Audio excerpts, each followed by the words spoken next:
I had a telling experience many years ago when, as the conductor of the excellent high school orchestra at the Tanglewood Music Center, we had programmed a new work by the Boston composer Richard Cornell.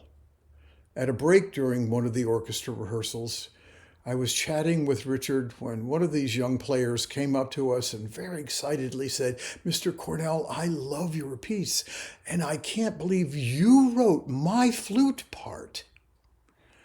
Richard and I were a bit startled by this obvious truth, but that little interaction reminded me that as classical musicians, we spend a lot of time working on music composed by people from a long time ago.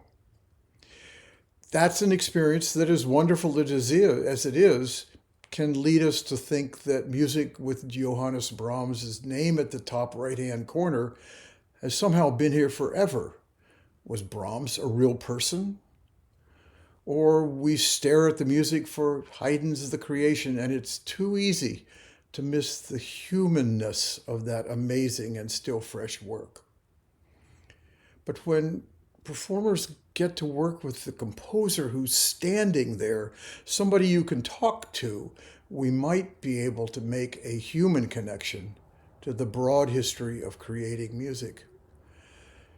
Encountering new music can remind us that all thoughtful music, from Josquin to Schütz to Bach to Mozart to Schumann to Stravinsky to Marjorie Merriman and Richard Cornell, flows out of the universal, unchanging human condition.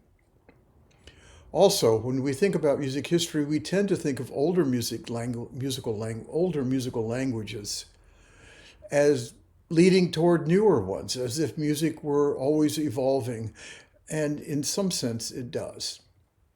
But I also think that new music can open up new understanding of how older music moves and breathes, how it excites the imagination.